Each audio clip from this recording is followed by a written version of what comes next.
I'm a machine learning entrepreneurs who are in this whole universe of this fun embarrassment who brings follow to my own experience. And today we are communicating with you about robust clustering algorithms and their connection to the sport tech and especially to the long distance running technology that we can have through the running different types of marathons, half marathons, 10k distances and etc. So how to apply robust clustering? And what is the robust clustering? First of all, what's the clustering? Clustering is the specific type of ML tasks, machine learning tasks that we have. Imagine that we have x-axis and y-axis, or x-axis and y-axis, or x-axis and y-axis.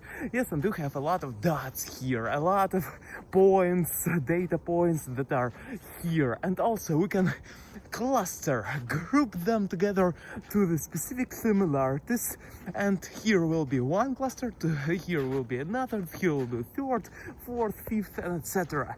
And actually grouping objects together by similarities, it is the clustering. How can we group them? Through the similarity measures and dissimilarity measures, through the Euclidean distance, squared Euclidean distance, Mahalanobis distance, Manhattan's distance, and other types of metrics that we can use.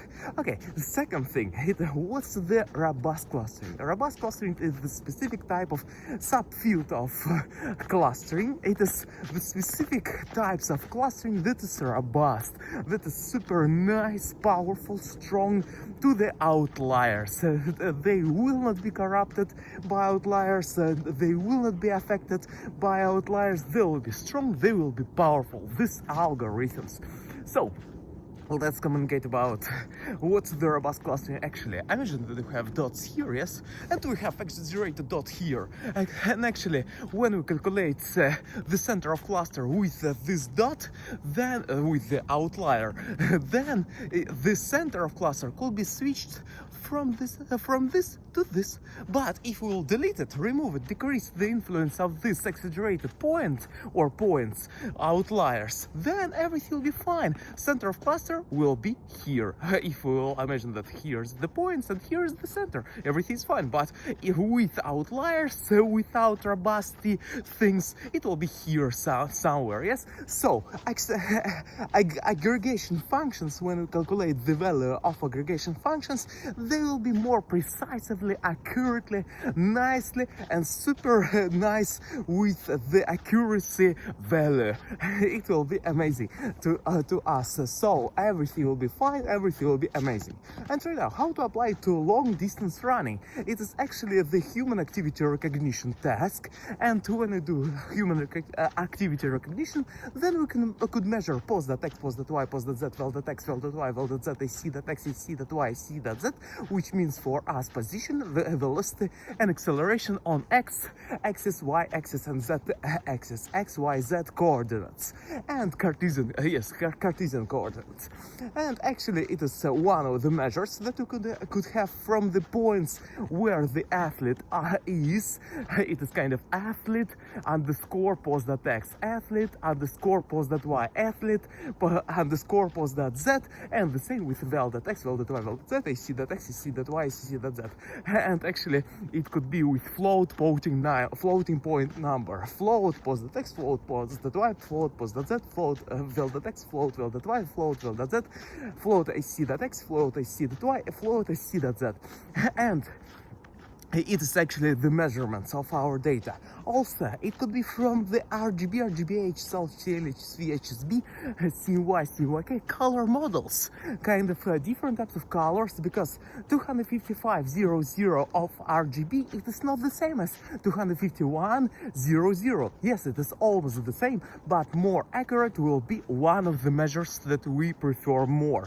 If we want to have greater number than 255.00. 0. If you want to have the less number, then we'll have 251,000. Actually, it is different types of red colors that we can choose from, and it is accuracy, precisiveness of the color measures in terms of the pixels. For example, the finish line, and you cross the line through this, and you have different types of colors of your t-shirt, and also have line that are I imagine two athletes, long distance runners, elite long distance runners, marathoners.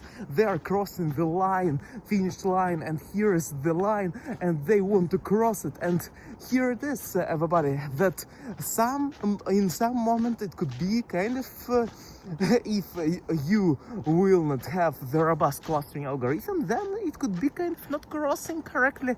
It means that maybe some calculations will be wrong, and so the center of cluster will be kind of not super accurate. Aggregation function will not be calculated correctly, and without so preciseness. I imagine that we have preciseness of 97.5 or 99.5%. Actually, 99.5 is better than 97.5 if we want to have the greater number of accuracy. If you want to have, the specific argument maximization, yes, in this task, optimization task of finding the extremum supremum of our thing. Okay, and it is our task of colors. Also, we can have it through the length, width, height, depth, length, width, height, depth, weight of different types of parameters. Also, we could have it through the altitude, longitude, latitude. It's almost the same as pos .x, pos .y, pos z, vel .x, vel .y, vel z, ac, .x, ac, .y, ac, .z, geospatial data.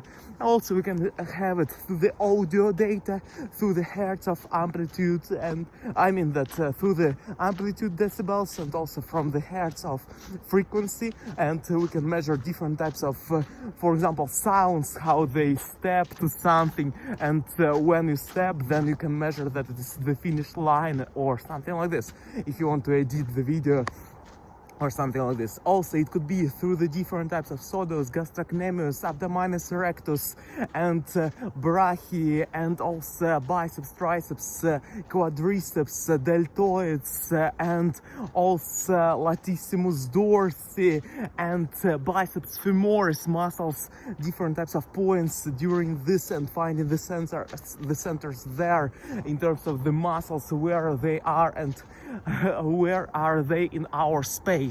And actually, it is one of the ways how to measure it in the long distance runners, in the long distance running, and it is a kind of sport tech thing. Also, if we talk about sport tech and at the same time martech, marketing technologies, then we can apply these things to the word-to-vec, doc-to-vec, word-to-vec, doc-to-vec direction.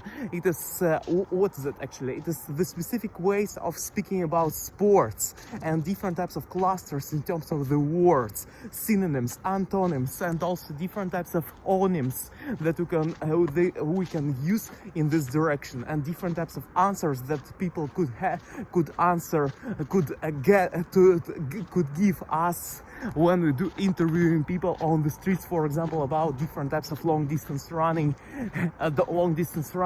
races. Yes, and so it is how can we apply it, and the goal is to make our centers or different types of aggregation functions calculated nicely without outliers. And actually, we can use different types of algorithms: k-means, k-means++, k-means sharp, k-means k-means++, k-means sharp, k-means++, dbscan, q, chameleon, clarence, fast clarence, fast pm, fast pm1, fast pm2, faster pm, eager pm, dmvcj, dmvscc, dmvcvae, rcc, rcdr, sgd, drc, dec, cor, HOMM, affinity propagation, mean Bayesian k-means, spectral clustering, spatial temporal clustering, ultra-scalable spectral clustering, ultra-scalable ensemble clustering, spectral clustering, Agnes, Diana, agglomerative nesting, divisive analysis, and different types of hierarchical clustering and things of this nature, and based on graphs, and you can use it, and also fuzzy C means you can use, and different types of